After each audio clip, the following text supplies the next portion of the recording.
저는 그날 밤을 평생 잊지 못할 거예요. 어머니께서 보내신 문자 한 통이 모든 걸 바꿔놓았거든요. 서연아, 도와줘라는 짧은 글이었지만 그 안에 담긴 절망이 느껴졌습니다. 20년 만에 돌아온 집 앞에서 저는 잠시 망설였어요. 가슴이 너무 빨리 뛰어서 숨을 고르기가 힘들었죠. 손바닥에는 식은땀이 맺혔고 다리도 후들거렸습니다. 하지만 집안에서 들려오는 소리에 온몸이 얼어붙었어요. 박철수의 고함 소리가 현관문까지 들렸습니다. 그 목소리에는 술기운과 분노가 뒤섞여 있었어요. 그리고 뭔가 깨지는 소리, 어머니의 작은 비명이 이어졌습니다. 더 이상 기다릴 수 없었죠. 저는 문을 벌컥 열고 들어갔어요. 거실 풍경이 눈에 들어오는 순간 분노가 치밀었습니다. 박철수가 어머니의 어깨를 거칠게 붙잡고 있었거든요. 어머니는 바닥에 쪼그려 앉아 고개를 숙이고 계셨어요. 20년 전보다 훨씬 작아 보이는 모습에 가슴이 찢어질 것 같았습니다. 바닥에는 깨진 접시 조각들이 흩어져 있었어요. 어머니의 뺨이 빨갛게 부어있는 것도 보였습니다. 순간 어린 시절 아버지가 돌아가신 후에 절망감이 되살아났어요. 저항하지 마세요. 당신은 지금 체포됩니다. 제 목소리가 거실을 가득 메웠어요. 변호사로 일하면서 익혔던 단호한 어조였습니다. 박철수는 깜짝 놀라서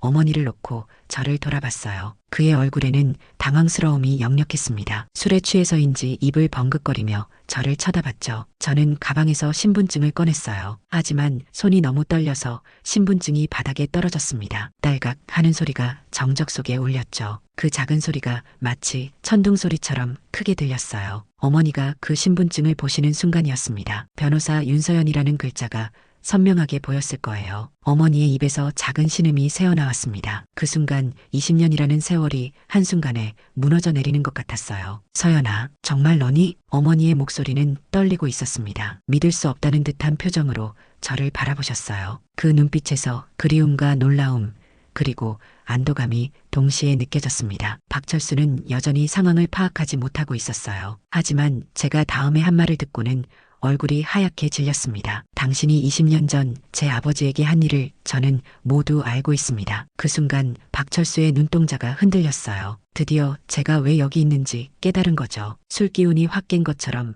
정신이 번쩍 든 표정이었습니다. 어머니는 바닥에서 일어나려고 애쓰고 계셨어요. 저는 달려가서 어머니를 부축했습니다. 어머니의 손목에 멍이 들어 있는 걸 보고 분노가 다시 치밀었어요. 이 모든 상황이 현실이라는 게 믿기지 않았습니다. 저는 휴대폰을 꺼내서 112에 신고했어요. 박철수는 황급히 현관 쪽으로 향했지만 저는 이미 문을 막고 있었습니다. 20년을 기다린 이 순간을 그냥 놓칠 수는 없었거든요. 20년 만의 재회는 이렇게 시작됐어요. 제가 상상했던 것보다 훨씬 극적이고 아픈 순간이었습니다. 어머니는 바닥에서 일어나려고 애쓰고 계셨어요. 저는 달려가서 어머니를 부축했습니다. 어머니의 손목에 멍이 들어 있는 걸 보고 분노가 다시 치밀었어요. 박철수는 황급히 현관 쪽으로 향했지만 저는 이미 문을 막고 있었습니다. 사실 제가 이 집을 떠난 건 3년 전이 아니라 20년 전이었어요. 20살이었던 저는 아무것도 할 수 없었습니다. 아버지가 사기를 당해 파산하고 결국 심장마비로 돌아가시는 것을 지켜만 봐야 했거든요. 그때 제가 얼마나 무력했는지 아세요? 아버지가 마지막으로 하신 말씀이 아직도 귓가에 맴돌아요. 병원 침대에 누워 계시면서도 자신을 탓하시던 모습이 선명해요. 서연아, 아빠가 미안하다. 우리 가족을 지키지 못해서. 아버지는 끝까지 자신을 탓하셨어요. 사기를 당한 것도, 가족이 가난해진 것도 모두 자신 탓이라고 하시면서요. 저는 그런 아버지를 보며 정말 분했습니다. 왜 선량한 사람이 고통받아야 하는지 이해할 수 없었거든요. 장례식 날이 가장 힘들었어요. 사람들의 시선이 따가웠거든요. 어떤 이는 수군거렸죠. 사기당한 집안이라고, 빚이 얼마나 많다던데 저 애들 앞으로 어떻게 살려나? 그런 말들이 귀에 들렸어요. 저는 어머니 옆에 서서 주먹을 꽉 쥐고 있었어요. 분노와 수치심이 뒤섞여서 견디기가 힘들었습니다. 그런데 더 견디기 힘든 건 어머니의 모습이었어요. 어머니는 하루 종일 울지도 않으시고 말씀도 안 하셨거든요. 장례식이 끝난 후 집에는 빚쟁이들이 찾아왔어요. 매일같이 초인종을 누르고 문을 두드렸습니다. 돈 갚으라고,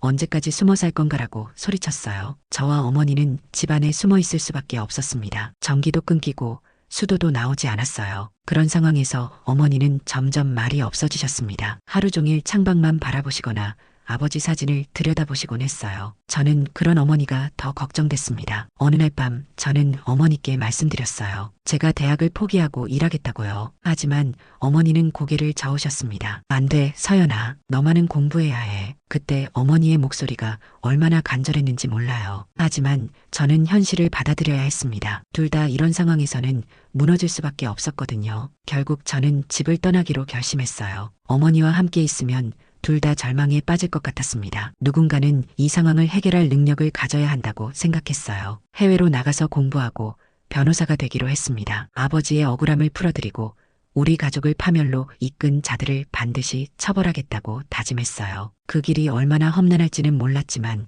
저는 포기할 수 없었습니다. 20년이 걸려도 상관없었어요. 그렇게 저는 20살에 이 집을 떠났어요. 뒤돌아보지 않으려고 했지만 현관문을 나서는 순간 눈물이 주르륵 흘렀습니다. 어머니가 창문에서 저를 보고 계시는 게 느껴졌어요. 다시는 이 집으로 돌아오지 않으리라.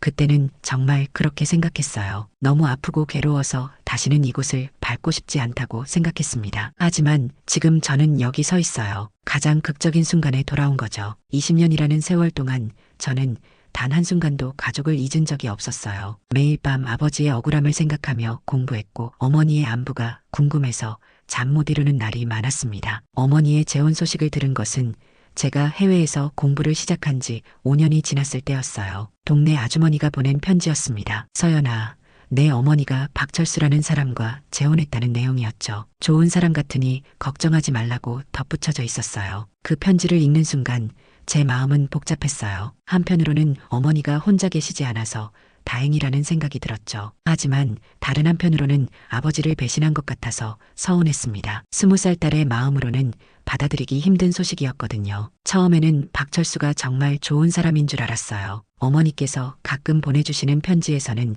그가 든든하고 성실한 사람이라고 하셨거든요. 내 아버지 빚도 정리해 주시고 새 집도 마련해 주셨다고 하셨어요. 이제는 걱정하지 말고 공부에만 집중하라고 하셨습니다. 서연아, 박철수 씨가 우리를 많이 도와주신다. 내 아버지 빚도 정리해 주시고 새 집도 마련해 주셨어. 그 말을 듣고 저는 안심했어요. 드디어 어머니가 편안해지신 것 같았거든요. 박철수에게 고마운 마음도 생겼습니다. 어머니를 혼자 두고 떠난 죄책감도 조금은 덜어졌어요. 하지만 시간이 지나면서 어머니의 편지 톤이 달라지기 시작했어요. 점점 짧아지고 내용도 건성이 되어갔습니다. 서연아, 잘 지내지? 엄마도 잘 지낸다. 이런 식으로 간단해졌어요. 예전에는 제 안부를 자세히 물어보시고 당신 이야기도 길게 써주셨는데 말이에요. 어머니의 일상이나 근황에 대한 이야기도 점점 사라졌습니다. 저는 뭔가 이상하다고 생각했지만 멀리 있어서 확인할 방법이 없었어요. 그러던 중 충격적인 사실을 알게 됐어요. 제가 변호사가 되고 나서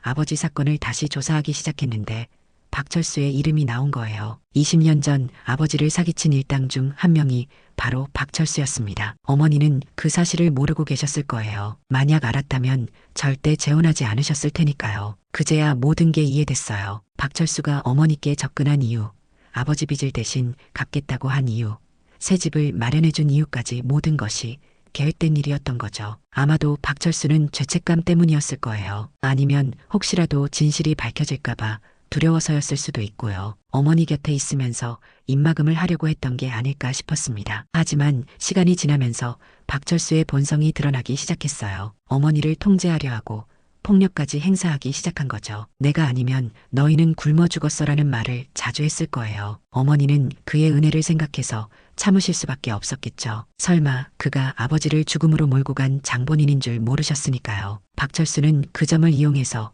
어머니를 괴롭혔을 거예요. 저는 그 사실을 알고 나서 더 이상 참을 수 없었어요. 어머니를 구해야 했습니다. 그리고 아버지의 억울함도 풀어드려야 했어요. 박철수는 자신이 아버지에게 한 일에 대한 대가를 치러야 했습니다. 20년 동안 도망쳐왔지만 이제는 끝이에요. 정의의 심판을 받을 때가 온 거죠. 저는 모든 증거를 수집했고 마침내 이 순간을 맞이한 거예요. 변호사가 되고 나서 저는 아버지 사건을 본격적으로 조사하기 시작했어요. 20년이 지났지만 포기할 수 없었거든요. 아버지의 억울함을 반드시 밝혀내고 싶었습니다. 처음에는 막막했어요. 시간이 너무 많이 흘렀고 증거도 부족했죠. 하지만 저는 포기하지 않았습니다. 하나씩 퍼즐 조각을 맞춰나가기 시작했어요. 우선 아버지가 사기를 당했던 회사부터 조사했습니다. 그때 그 회사는 이미 사라진 상태였지만 관련 서류들은 법원에 남아 있었어요. 서류를 들여다보는데 가슴이 터질 것 같았어요. 아버지의 서명이 있는 계약서, 투자 약정서,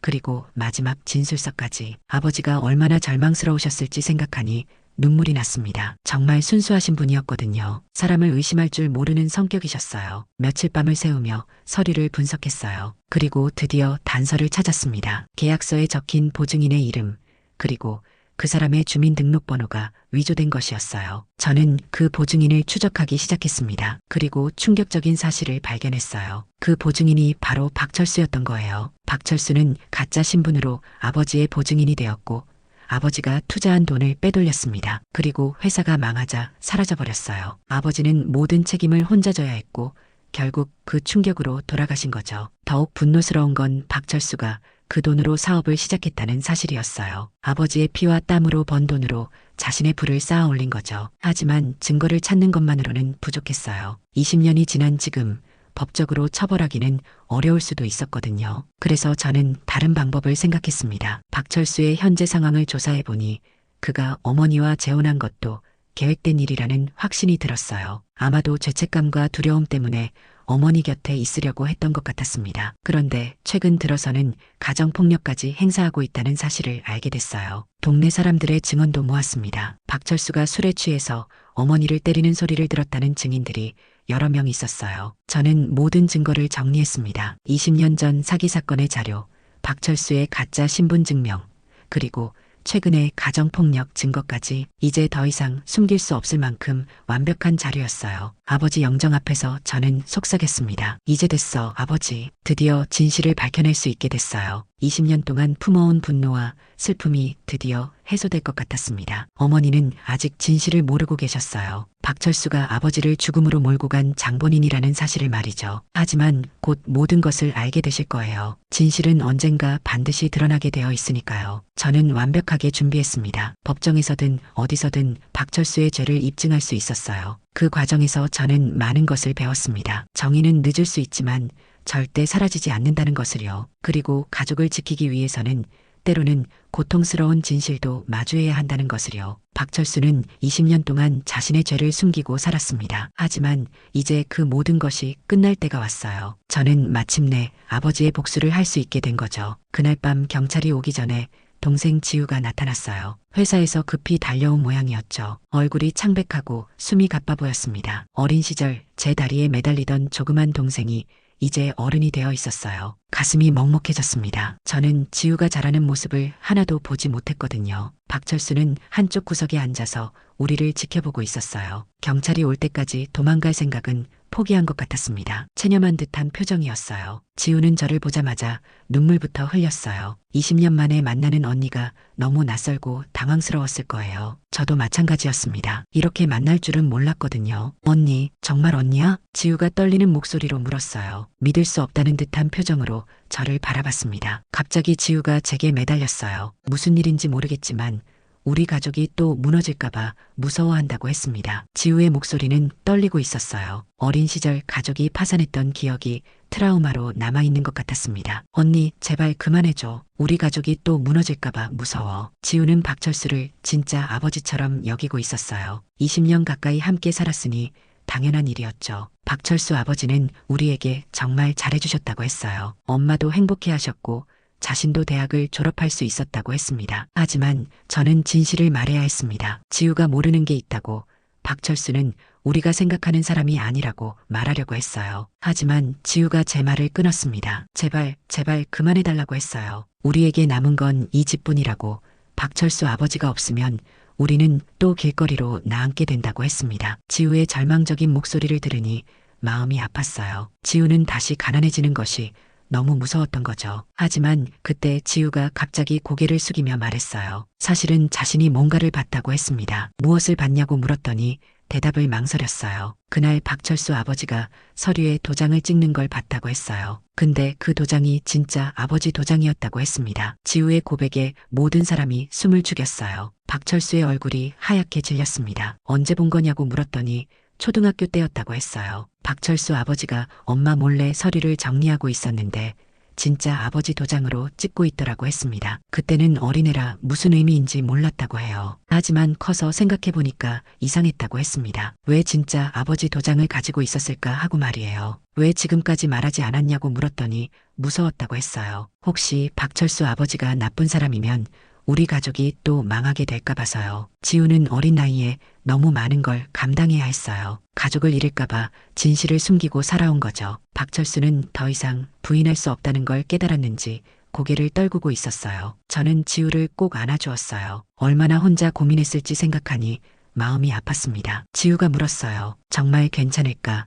우리 가족이 다시 행복해질 수 있을까라고요. 물론이지. 이번에는 내가 지켜줄게. 저는 지우에게 약속했어요. 이제는 제가 가족을 지킬 수 있는 힘이 있었거든요. 지우의 용기 있는 증언 덕분에 모든 퍼즐이 완성됐습니다. 경찰이 오기 전에 저는 모든 걸 정리하고 싶었어요. 가족들이 진실을 알 권리가 있었거든요. 특히 어머니께서 말이에요. 저는 가방에서 서류 봉투를 꺼냈습니다. 20년간 모아온 모든 증거들이 들어있었어요. 어머니와 지우는 소파에 앉았고 박철수는 맞은편 의자에 앉아 있었어요. 모두의 시선이 저에게 집중됐습니다. 저는 첫 번째 서류를 테이블 위에 올려놓았어요. 이건 아버지가 사기를 당했던 회사의 등기부등본이라고 설명했습니다. 그리고 그때 계약서도 함께 내놓았어요. 어머니는 서류를 들여다보셨습니다. 아버지의 서명이 선명히 보였거든요. 어머니가 왜 이런 걸 가지고 있냐고 물으셨어요. 엄마, 아버지는 억울하게 돌아가셨다고 말씀드렸습니다. 사기를 당한 게 맞지만 그 사기꾼이 누구인지 아시냐고 물었어요. 저는 두 번째 서류를 꺼냈습니다. 박철수의 가짜 신분증 사본이었어요. 박철수 씨, 이 이름으로 아버지의 보증인이 되셨죠라고 말했습니다. 그리고 투자금을 빼돌리셨다고 덧붙였어요. 박철수는 아무 말도 하지 않았어요. 이미 포기한 것 같았습니다. 어머니의 얼굴이 점점 하얗게 변해갔어요. 설마 그럴 리가 없다고 하시면서 믿으려 하지 않으셨어요. 저는 세 번째 서류를 펼쳤습니다. 박철수가 사기로 번 돈으로 시작한 사업체 서류였어요. 아버지가 돌아가신 후 박철수 씨는 이 돈으로 사업을 시작했다고 설명했습니다. 그리고 성공했죠. 아버지의 피와 땀으로 번 돈으로 말이에요. 지우가 손으로 입을 막았어요. 충격이 너무 컸나 봅니다. 그리고 5년 후 엄마께 접근했다고 말했어요. 우연이 아니었습니다. 계획된 일이었다고 설명했어요. 어머니는 여전히 믿으려 하지 않으셨어요. 그럴 리 없다고 박철수 씨가 내 아버지를 구하려고 했다고 하셨습니다. 그때 돈도 빌려주려고 했다고 하시면서요. 아니야, 서연아. 그럴 리 없어. 박철수 씨가 내 아버지를 구하려고 했어. 저는 목소리를 높였어요. 박철수 씨, 직접 말씀해 보세요라고 했습니다. 제가 틀렸다고 하시라고 다그쳤어요. 박철수는 고개를 들어 어머니를 바라봤습니다. 그의 눈에는 죄책감이 가득했어요. 정희야, 미안하다. 그 한마디에 모든 게 끝났어요. 어머니는 비틀거리며 소파에 주저앉으셨습니다. 왜 그랬냐고, 우리가 뭘 잘못했다고 하냐고 물으셨어요. 어머니의 목소리가 떨렸습니다. 20년간 믿어왔던 모든 것이 무너지는 순간이었어요. 처음에는 죄책감 때문이었다고 박철수가 말했어요. 그 사람을 죽게 만든 게 자신 탓이라는 생각에서였다고 했습니다. 그래서 우리 가족에게 접근한 거냐고 물었더니 맞다고 했어요. 뭔가 보상을 해주고 싶었다고 했습니다. 그런데 시간이 지나면서 달라졌다고 했어요. 시간이 지나면서 뭐냐고 제가 다그쳤습니다. 진실이 밝혀질까봐 무서웠다고 했어요. 그래서 어머니 곁에 있으면서 혹시나 하는 마음에 입막음하려고 했다는 뜻이냐고 물었어요. 박철수는 고개를 끄덕였습니다. 어머니는 큰 충격을 받으신 듯 말씀을 하지 못하고 계셨어요. 지우는 울고 있었고요. 저는 마지막 서류를 꺼냈어요. 가정폭력 증거 자료들이었습니다. 그리고 최근에는 어머니께 폭력까지 행사하셨다고 말했어요. 이건 용서할 수 없다고 덧붙였습니다. 사이렌 소리가 멀리서 들려왔어요. 드디어 경찰이 온 것 같았습니다. 사이렌 소리가 점점 가까워졌어요. 저는 현관문을 열고 경찰들을 맞이했습니다. 경찰관 2명이 들어왔어요. 신고하신 분이세요라고 물어봤을 때 네, 변호사 윤서연입니다라고 답했어요. 가정폭력과 과거 사기 사건에 대해 신고했다고 설명했습니다. 저는 미리 준비해둔 고발장을 경찰관에게 건넸어요. 모든 증거와 증인 진술서가 정리되어 있었습니다. 박철수는 의자에서 일어나지도 못하고 있었어요. 20년간 숨겨왔던 비밀이 드러나자 모든 힘이 빠진 것 같았습니다. 경찰관이 박철수 씨 일어나세요라고 말했지만 박철수는 반응이 없었어요. 어머니를 바라보며 입만 벙긋거리고 있었습니다. 정희야, 정말 미안하다고 중얼거렸어요. 사랑한다고 말했지만 결국 이용한 거였다고 했습니다. 어머니는 얼굴을 돌리셨어요. 더 이상 그의 말을 듣고 싶지 않으신 것 같았습니다. 경찰관이 박철수 씨 체포영장이 발부됐습니다라고 말하며 수갑을 꺼내자 박철수가 갑자기 소리쳤어요. 나는 너희를 위해서였다고 외쳤습니다. 정희를 사랑했고 지우를 내 딸처럼 키웠다고 했어요. 사랑이라고 하면서 폭력을 휘두르셨나요? 라고 제가 차갑게 반박했습니다. 그리고 아버지를 죽음으로 몰고 간 것도 우리를 위해서였나요? 라고 물었어요. 박철수는 더 이상 할 말이 없었나 봅니다. 고개를 떨어뜨리고 순순히 수갑을 찼어요. 나 때문에 고생했구나. 서연아라고 말했습니다. 내가 변호사가 된 이유를 이제야 알겠다고 덧붙였어요. 20년을 기다렸다고 저는 말했습니다. 이 순간을 위해서 말이라고 했어요. 박철수가 어머니께 마지막으로 한마디만 하려고 했지만 어머니는 고개를 돌리셨습니다. 가세요. 더 이상 할 말은 없어요. 어머니의 목소리는 단호했습니다. 20년간의 거짓말에 지치신 것 같았어요. 경찰관들이 박철수를 데리고 나가는 순간 집안이 갑자기 조용해졌습니다. 오랜 시간 우리 가족을 짓누르고 있던 무거운 그림자가 사라진 것 같았어요. 지우가 저에게 달려와서 안겼어요. 언니, 무서웠다고 했습니다. 정말 무서웠다고 떨리는 목소리로 말했어요. 이제 괜찮다고, 모든 게 끝났다고 말해주었습니다. 어머니는 아직 충격에서 벗어나지 못하고 계셨어요. 20년간 진실을 모르고 살아오셨으니까요. 엄마, 괜찮으세요? 라고 물었더니 서연아, 엄마가 바보였구나 라고 하셨어요. 내 아버지를 죽인 사람과 함께 살았다니라고 자책하셨습니다. 엄마 잘못이 아니라고 말씀드렸어요. 아무도 모를 수밖에 없었다고 했습니다. 내 아버지한테 어떻게 사과해야 할지 모르겠다고 하시면서 어머니가 눈물을 흘리기 시작하셨어요. 저도 모르게 따라서 울었습니다. 아버지는 이해하실 거라고 말씀드렸어요. 엄마가 혼자 감당하기에는 너무 힘든 상황이었다고 했습니다. 서연아, 미안하다고 어머니가 말씀하셨어요. 엄마가 내게 너무 많은 걸 떠맡겼다고 하시면서요. 아니라고 말씀드렸어요. 제가 선택한 길이었다고 했습니다. 우리는 한참을 안고 울었어요. 20년 만에 진짜 가족이 된 것 같았습니다. 집 밖에서는 경찰차가 떠나는 소리가 들렸어요. 드디어 정의가 승리한 순간이었습니다. 박철수는 자신이 저지른 죄의 대가를 치르게 될 거예요. 그리고 우리 가족은 이제 진실 위에서 새로운 시작을 할 수 있게 됐습니다. 박철수가 구속된 지 일주일이 지났어요. 집은 예전보다 훨씬 평화로워졌습니다. 어머니도 점점 마음을 추스르고 계셨어요. 서연아, 이제 어떻게 할 거니라고 저녁을 준비하시며 물어보셨습니다. 한국에서 변호사 일을 계속할까 한다고 말씀드렸어요. 가족과 함께 있고 싶다고 했습니다. 정말이냐고 물으시면서 20년 만에 우리 가족이 다시 모이는 거라고 하셨어요. 어머니의 얼굴에 오랜만에 미소가 떠올랐습니다. 지우도 많이 달라졌어요. 진실을 알고 나니 마음이 한결 가벼워진 것 같았습니다. 언니, 나도 법대에 가고 싶다고 말했어요. 정말이냐고 물었더니 응, 언니처럼 정의로운 일을 하고 싶다고 했습니다. 지우의 말에 마음이 뭉클했어요. 우리 가족에게 새로운 희망이 생긴 것 같았습니다. 그날 저녁 저는 아버지 영정 앞에 앉았어요. 아버지, 약속 지켰다고 말씀드렸습니다. 아버지를 억울하게 만든 사람을 벌했다고 했어요. 영정 속 아버지는 여전히 따뜻하게 웃고 계셨어요. 이제는 정의가 승리했다고 말씀드렸습니다. 우리 가족도 다시 행복해질 수 있을 거라고 덧붙였어요. 어머니와 지우가 제 옆에 앉았어요. 여보, 서연이가 해냈다고 어머니가 아버지께 말씀드렸습니다. 우리 딸이 이렇게 훌륭하게 자랐다고 하시면서요. 아버지, 저희 이제 정말 가족이라고 지우도 아버지께 인사드렸어요. 우리는 한참을 그렇게 앉아 있었어요. 20년간의 아픔과 그리움이 조금씩 치유되는 것 같았습니다. 다음 날 저는 박철수의 재판을 방청했어요. 그는 모든 죄를 인정했습니다. 피고인은 사기와 문서위조, 그리고 가정폭력 혐의로 징역 5년을 선고받았습니다. 판사의 선고를 들으며 저는 복잡한 심정이었어요. 기쁨보다는 안도감이 더 컸습니다. 법정을 나오는데 박철수가 저를 불렀어요. 서연아, 한마디만 하고 싶다고 했습니다. 할 말 있으시면 하시라고 말했어요. 내 아버지한테 정말 미안하다고 했습니다. 그리고 너희 가족한테도 미안하다고 덧붙였어요. 진심이시라면 반성하며 사시길 바란다고 말했습니다. 저는 더 이상 그에게 분노를 느끼지 않았어요. 정의가 구현됐으니까요. 집으로 돌아오는 길에 지우가 물었어요. 언니, 후회하지 않냐고.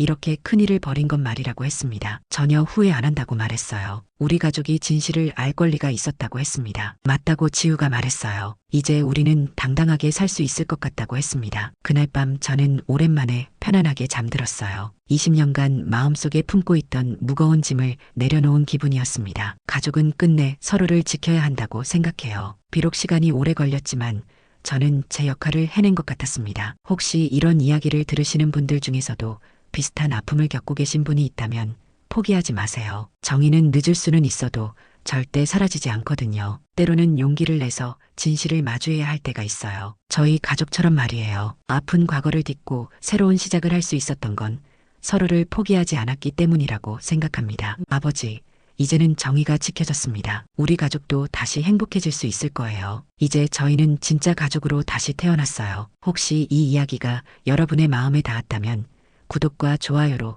저희 가족의 새로운 시작을 함께 해주세요. 여러분의 응원이 저희에게는 가장 큰 힘이 됩니다.